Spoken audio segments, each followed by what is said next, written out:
Happy Devils Sunday. This is Game Day Live. Coming to you live from the Primetime Radio virtual studios. I'm your host, Sam Woo, here with pucksandpitchforks.com contributor extraordinaire, Vinnie Parise, streaming live on Facebook Live, YouTube Live, Twitter Live, and Twitch on the Primetime Radio Network.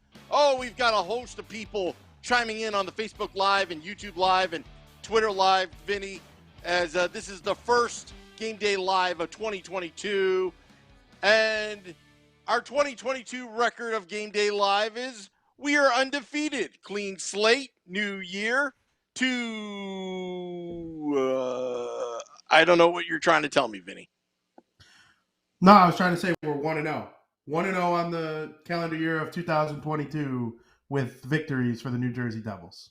We are 1-0? How are we 1-0? We didn't play a game yet.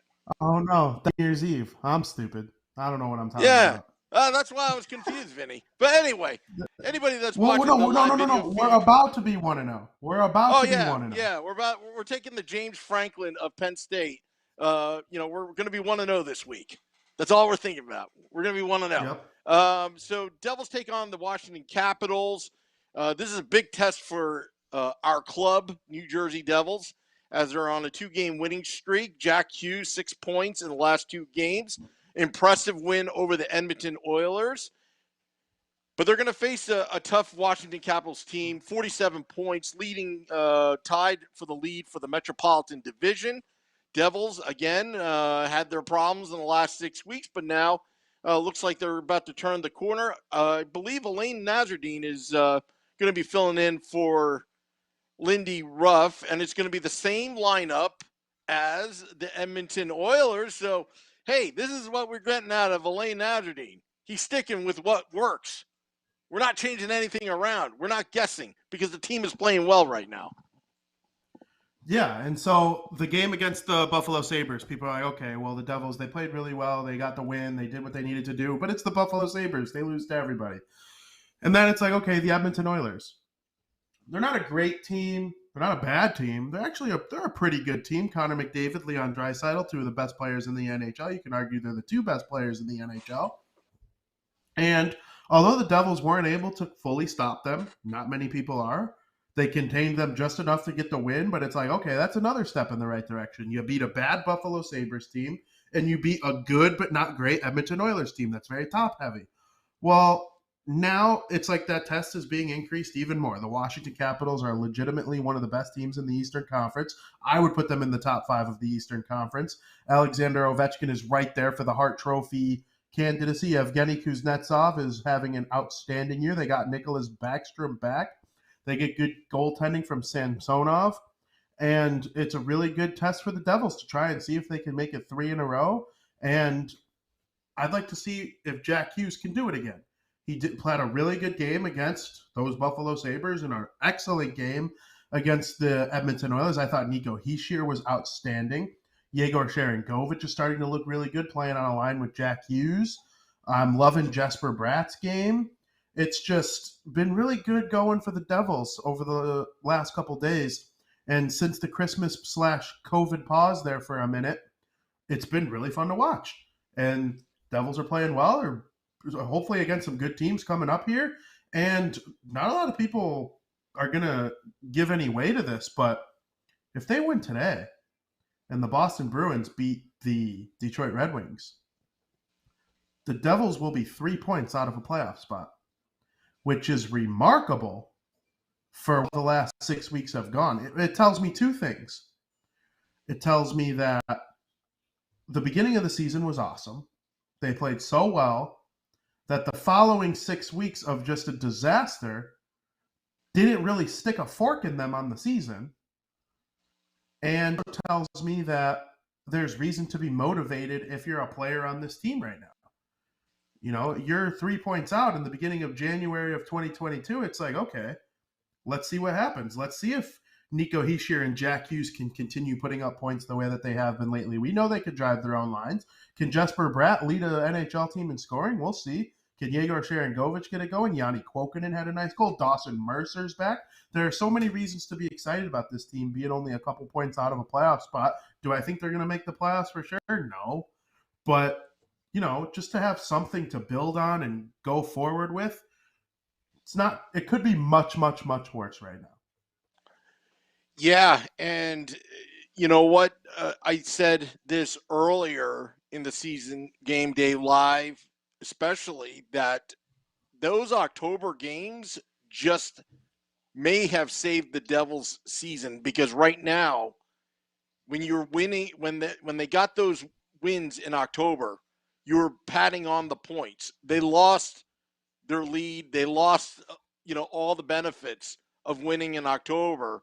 But if they can kind of get themselves out of this slump, which it appears that they have been, I think it will put the Devils in decent position to be knowing exactly where they're heading, whether they're going to be buyers or sellers before the trade deadline. Now, I caution you when I say that, because we really don't know which team is going to show up. And I don't want to be pessimistic here, but the New Jersey Devils have done it time and time again. They're very streaky. And can you mitigate those long losing streaks? In previous years, this would actually bleed into mid-January. From mid-November to mid-January, it may have stopped. And even if they do not win tonight, I'm looking for, are they doing the little things and executing them? And are they actually doing it consistently today? Are we going to see a first period of the real New Jersey Devils, or a first period where they don't show up, literally don't show up? And that's remained to be seen. I'm still, just okay. I'm happy, but let's be realistic here. If you beat the Washington Capitals and bring that confidence and actually pull off a win in Boston, I think the BJs, the Columbus Blue Jackets, may be a little bit afraid of what's coming to them. And then you got Tampa Bay, I believe, on Monday night, 8 days from now. This 10-game stretch is just a small sample size. Was Tom Fitzgerald just throwing us a bunch of lines, hitting the reset button? Right now, and it's going to be up on pucksandpitchforks.com, Vinny. Right now, I'm starting to think that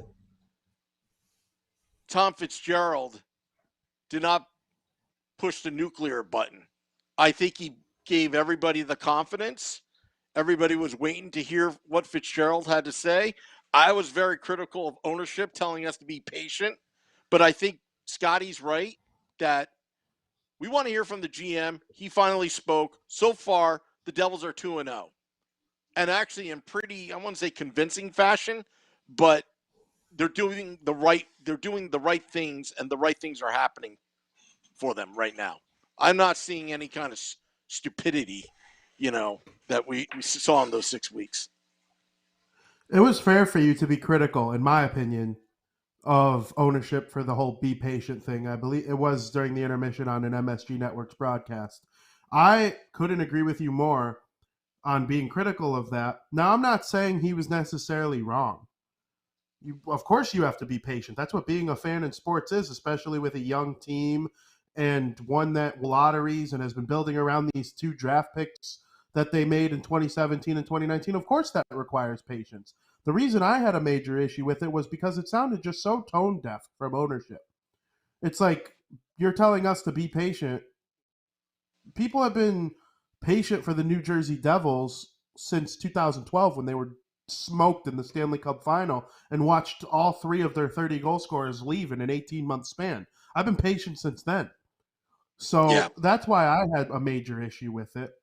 But as far as the team, it's hard to say, because, of course, we got mad. There were a couple shows here where we were both like, just kind of upset with the team and ripping them, picking the other team to win in our pregame predictions and whatnot. Just pure anger with the whole thing. But in reality, it's like Nico turns 22 years old in 2 days from today. Yep. Jack Hughes is still 20.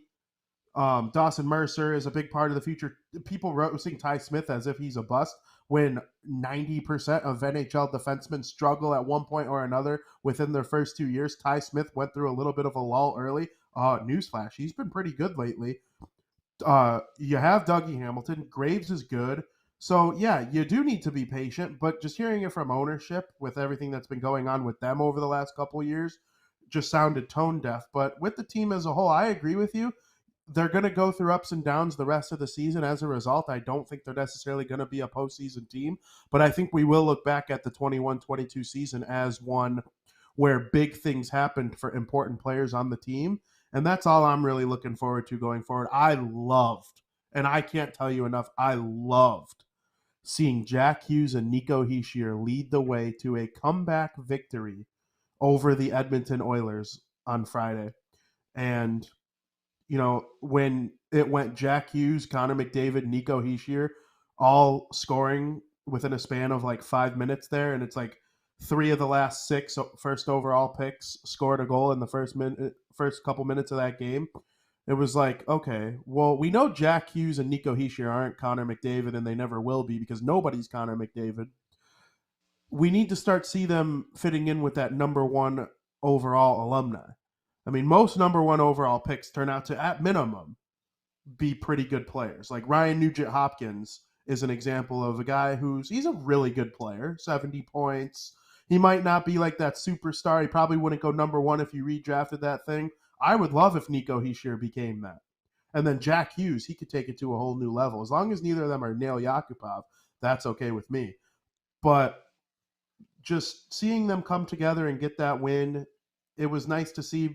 But I'm with you. I'm tiptoeing because you never know what could happen going forward. If they lose 1 or 2 in a row, then it starts to feel like it did a couple weeks ago. So a good showing against the Washington Capitals is what I would like to see most today, even more than a win, maybe.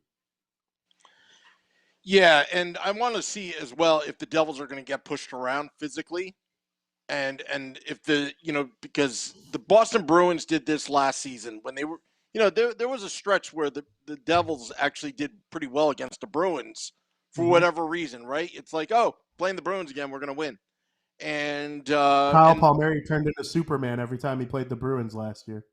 yeah, and same with Mackenzie Blackwood. Remember that goal line save, the save of the Yep. decade, right? Very timely, and it was like with 40 seconds left, and they had the Bruins number, just like how the Capitals has Devils numbers, because the Devils haven't beaten the Capitals since February 22nd of 2020, and last season we saw some shenanigans. There were times where the Devils actually were doing well against the Capitals.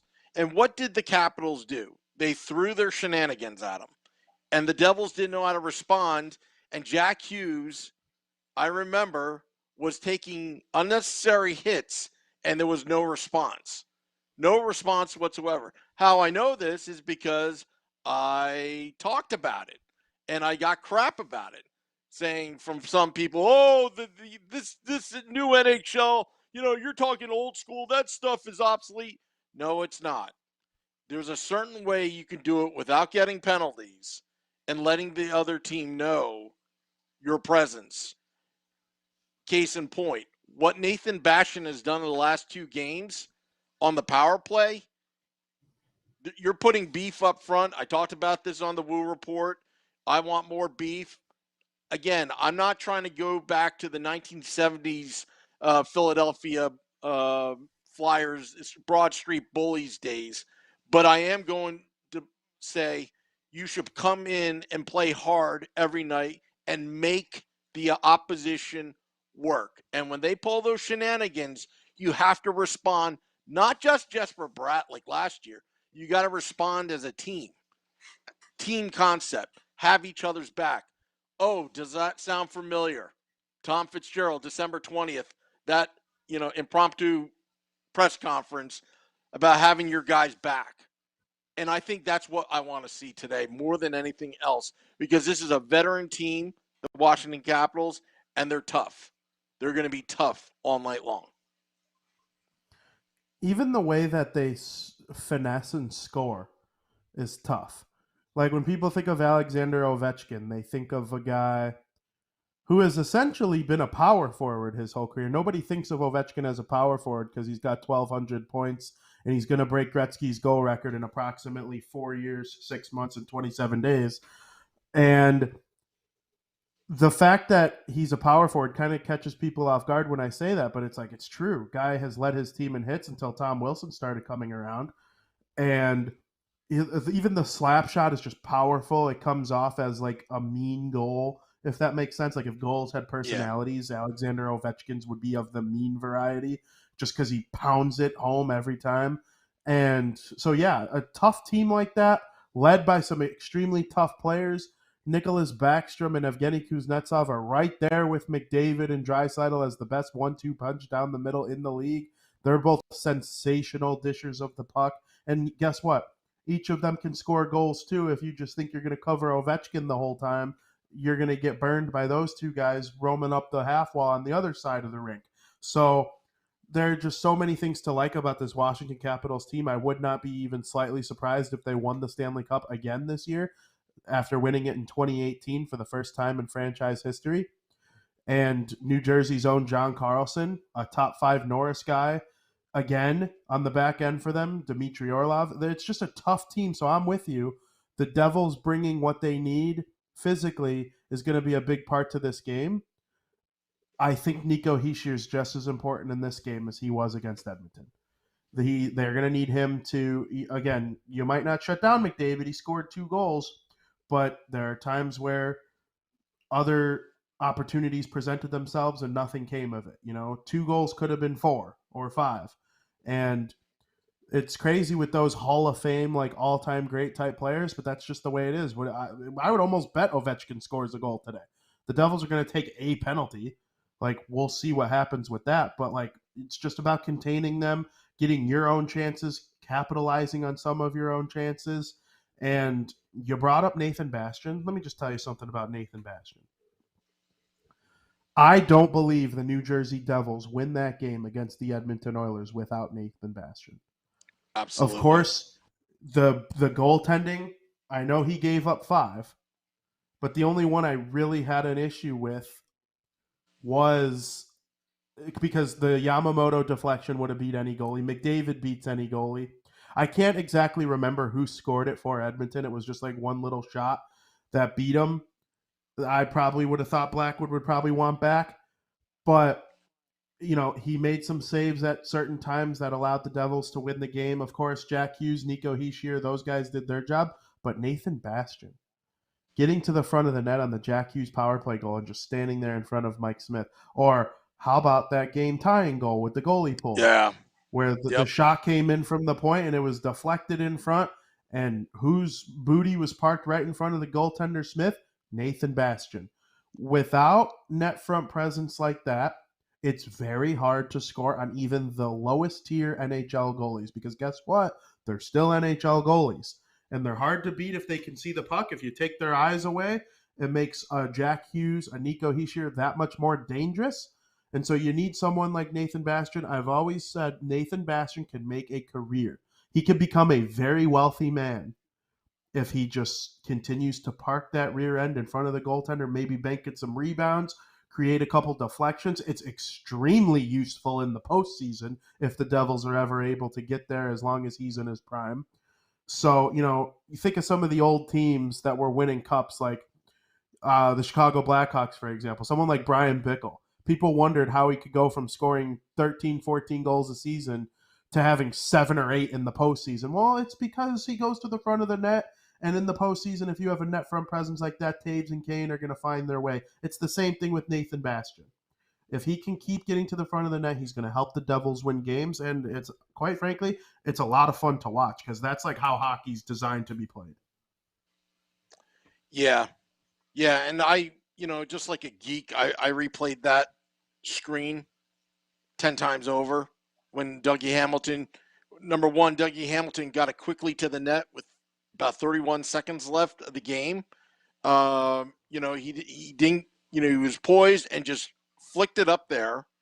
And you see Bastian in the replay, he moves his butt in front of the goaltender ever so slightly, and you can see the goaltender freeze for that split second. I'm talking about a quarter of a second, and boom, the puck's in the net before he can react to it. It's a game of inches and a game of split seconds. And those little things add up. And the Devils got lucky there, but they worked hard for their luck. They kept pressing the Oilers. They did not give up. I mean, after that 5-4 lead that the Oilers got over that BS, I don't know what the refs were looking at, which should have been a stoppage at that point, and the Oilers going on the power play. They shook that off, and that is huge for a young team. They shook that off, and they beat them anyway. And you just hope that they continue that confidence, but it's up to the team in the room. It's what Fitzgerald has said. It's up to the team in the room to keep that going, because once you lose that momentum, it's so hard to get that back. It really is. The Devils had a very big, hard failure in those 6 weeks. Now, can they bounce back up and make up some of those games that they lost in those 6 weeks? That's remained to be seen, and we won't know till the All-Star game in Vegas whether they have or not. Absolutely. And I don't know if you feel this way, but for me, it's been a delight to watch. I've been enjoying it for the last couple days since the Christmas break ended. The biggest key for this team having success is a group of about 7 or 8 players that are currently on the squad taking the next step and then just supplementing them from there. And then you add somebody like Nolan Foote, Alexander Holtz, both on the practice squad as of right now. Or not the practice squad, that's football terms. Our 2 teams are playing each other right now. The taxi squad. The taxi squad. And they'll hopefully be part of the NHL lineup one day. And there'll be a couple more draft picks to come. I'm sure the Devils have big plans for what's coming up, and 2 pretty deep drafts coming up here. But it's all about building towards the future and seeing what this team can do, and maybe they can make another big signing like they did with Dougie Hamilton, because that's another player I don't believe they win without yesterday. He put that Jack Hughes one-timer on an absolute tee for him, and Jack Hughes drove it. And then the game-tying goal, of course, there are a bunch of other little things he does throughout the game. The keep-ins are extremely impressive to me. The power play has looked a little better over the last couple of games. I would give Dougie Hamilton a large portion of credit for that. And so it's all starting to come together a little bit. We can only just hope that it continues, because it hasn't always continued, even though it looked good for a while. So hopefully this is the start of something sweet, and it's been fun. Yeah, and also just want to go to some of the fans and YouTube Live and Facebook Live. They've been all waiting patiently. Also, I want to get to Pete Maggio's update, because remember, I don't know, it was on the Woo Report yesterday, I believe, that Pete Maggio was chirping. So I chirped back, not in a bad way, just he was chirping. We are the most commented Devils podcast in the history of New Jersey Devils podcast. He said, I'm taking 13 Caps fans to the game. So I gave him a homework assignment to annoy every single one of them on the ride there at the game. I don't care if the Devils are losing 5-0. You just annoy them. And then on the way back, when you're driving back, annoy them some more. So he just gave me an update. Of what's going on. Facebook Live listener. Going to get to that in a sec because I just lost it. But I also want to give a shout out to Technique. He says, let's go, baby, in the YouTube Live. Art Heaton, keep bashing in front of the power play, for God's sake. Smokey says, Jack Hughes' breakout month continues today. Jack is shooting over 20% right now. LMAO. Keep shooting, Jack. Keep shooting, Jack. It's going to help everybody. It's going to help your team. And also, Donnell Weaver says, Wilson is a dirty player, and the Devils have to shut down Ovi, and it has to end for the Devils to finally beat the Capitol. It's due. So that's coming from YouTube Live. Facebook Live, let me get here. Facebook Live. Before I get to Pete Maggio's comments, Wyatt Wyatt says, when Luke Hughes joins us, I can see Hughes Smith deep D-line pairing and them producing points on a regular basis. Do you agree, Vinny, on that? I I see would that happening. I wouldn't mind that as a pair at all. I would probably separate them because I see them as very similar, like two-way type defensemen. Yeah. I think Luke is a better skater, and Ty might have better defensive instinct, but which hasn't really shown all that much this year, except for the last 2 or 3 games. But I would like to see Luke Hughes play with somebody either entirely offensive minded or entirely defensive minded, so Luke can kind of excel at being a two-way guy. For example, like Dougie Hamilton to me is an excellent two-way defenseman, and he thrives with playing someone like Graves, who is just shut down. And Graves has provided more offense this year than I would have ever thought. He has more points right now than I would have guessed he ended with. So, but if they could find somebody like that to play with Luke Hughes one day, then I think you can have someone like, Damon Severson play with Ty Smith. And, I don't know what's going to be the future of PK Subban, but there are so many different possibilities that I don't think anything is the right or wrong answer.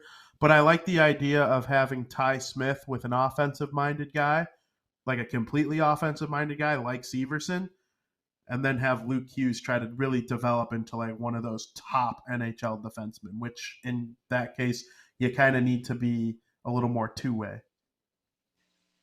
Yeah. Pete Maggio writes, 3-hour ride. So you got to think about what he's going through. 3-hour ride with a bunch of Caps fans, a bunch of Capital fans. He's the only Devils fan, I'm assuming. Just got into DC, and the whole way I was chatting up Hughes, going for a Hattie, a Mac Black grabbing a shutout, Siegenthaler and Wilson dropping the mitts, and half the crew agreed. The ones I played hockey with are a little worried about how we're going to come out after the break. Well, it's nice to get that feedback from Pete Maggio. Thank you. He's doing his homework assignment. I told him, you got to talk smack the entire time. You can't let up. See, as podcasters, as fans, we're all yelling, play a full 60 minutes. Well, we got to do the same thing as fans. I'm doing my little experiment. Okay, will that translate into a win? Yeah, hopefully it does. I admire him for sticking to your plan. The only thing I'm confused about is those Capitals fans not fighting back at all. Like, even if the Devils win today, if I was a Capitals fan, I'd be like, buddy, you've won an average of like 25 games for the last like 6 years. We've won the Cup, a President's Trophy, the all-time greatest goal scorer. 3 guys in our lineup are going to the Hall of Fame, maybe 4. Like, be Well, you Capitals have fans can to be a little look. better You than have to that look at the too. history.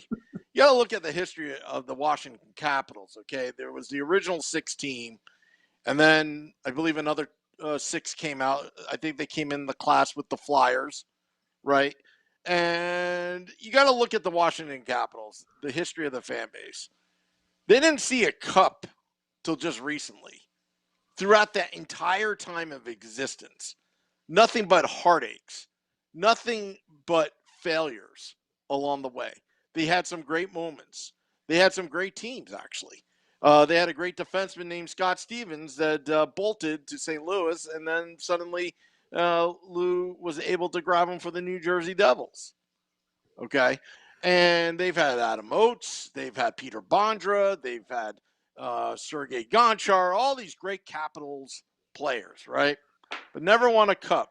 So I think that pessimism is actually built inside their fandom.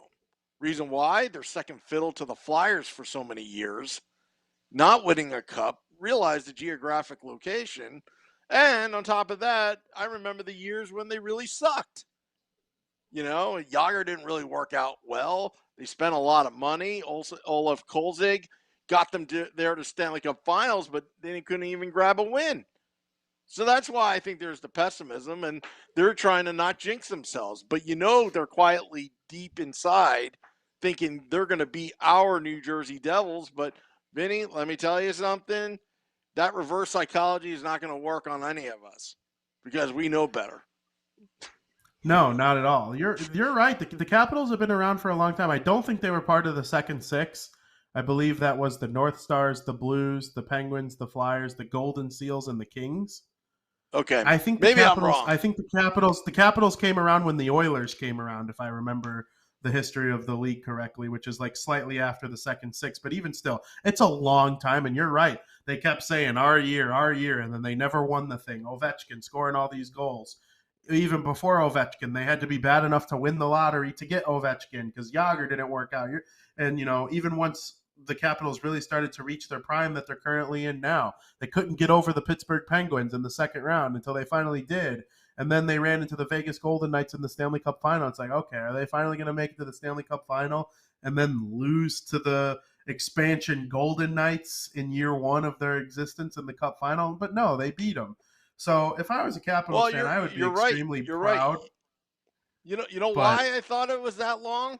Because it felt like it was that long. So thank you literally, for correcting me there. Because Vinny, you know how some of our fans on the podcast, they will correct you to death. Like it's like you make one mistake on this podcast. Now I got Donnell Weaver. The Capitals came into the NHL in 1974. I wasn't even born then. I was just guessing. Jeez, yeah. Louise. And I'm not acting super smart either. We just have the banners at my house of the second six and the original six. So you stare at something long enough, Yeah, you eventually start to memorize it. yeah. I honestly thought they may have come to the league, but anyway, whatever. All right. So since 1974, how long did it take for them to actually see a cup victory? Come to DC. Alexander Ovechkin, if you remember, got really wasted during the cup celebration. That's how fun it was. But anyway, Vinny, we got a game to watch. We didn't do predictions last time. We'll do predictions, but before that, I got to ask you a question. Are you going to be watching the Bears Giants game, a little bit throughout the Devils game, or are you going to channel surf, or are you going to do split screen? Tell me what you're doing in your man cave today. Yeah. So those who know, I have 1,000 TVs, and I don't really miss much of anything if I don't want to. And it's lazy Sunday, just getting all my work done with the podcast and the fan sided stuff. So yeah, I'm watching both. The Chicago Bears are currently leading at halftime over the New York Football Giants, which is probably a bad thing or it's a good thing for the Giants. They have the Bears' first round pick from the Justin Fields trade. So either way, you guys win. I'll Mm-hmm. be watching that and the Devils.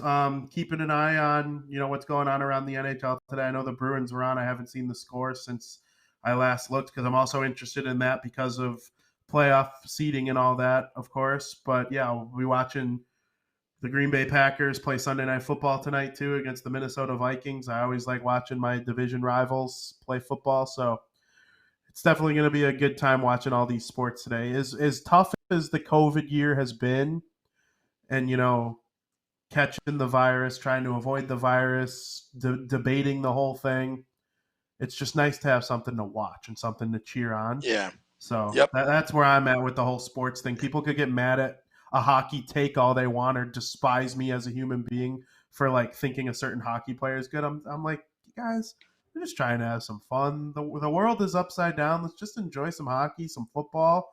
It's a Yep. good time. So yeah, I'll be watching both. Okay. Me, because we're in the nation's capital, all the politics that goes on in Washington, D.C., pork barrel politics. So I'll be, I talk about beef. I'll be grilling up some pork all afternoon long while I'm watching both games. And plus, in the New York City metro area, also I want to watch the Jets get spanked as well at the same time. Um, all right, predictions, Vinny. We got a few minutes. What are your predictions? Yeah. So if you would have told me 2 weeks ago that I was going to pick the Devils to beat the Capitals, I would just tell you wrong. But, like, why not? Why not be optimistic that the Devils can make it 3 in a row and get a win against a bad team, then follow it up with a win against a good team, and then follow it with a win against a great team? Just keep trying to get better against better competition. Let's go for it. I'm going to pick a 4-3 New Jersey Devils victory. Damn it. Over the I was Washington going to pick Capitals. that. All Pick right. it. You know what? I'm going to pick a 7-3 victory over the Washington Capitals. Why? Because I think Jack Hughes is going to show why he is Jack Hughes. Why the aura of Jack Hughes. That's what I think. I like it. I'm rooting for it. I would love to see. I would love nothing more than to see like a 4-point Jack Hughes game. Oh, that would just really make me happy. Yeah. Well, we want to thank everybody for tuning in. The second part of our quadruple headers, Happy Devils Sunday. Devils After Dark. After the game, Scotty of SiriusXM, Liquid Metal, and I will recap the game that was. And then we got the 9 p.m. edition of the Let's Go Devils podcast. Scotty and I, we're thinking Shorts Guy, maybe Beer Baron. They're on the taxi squad. They could be in protocol, but you're going to have to find out when we do who's going to be on the Let's Go Devils podcast, Sunday edition at 9 p.m. Eastern. Thank you, everybody. Hopefully the Devils will win. Till next time, this is Game Day Live. Let's go Devils.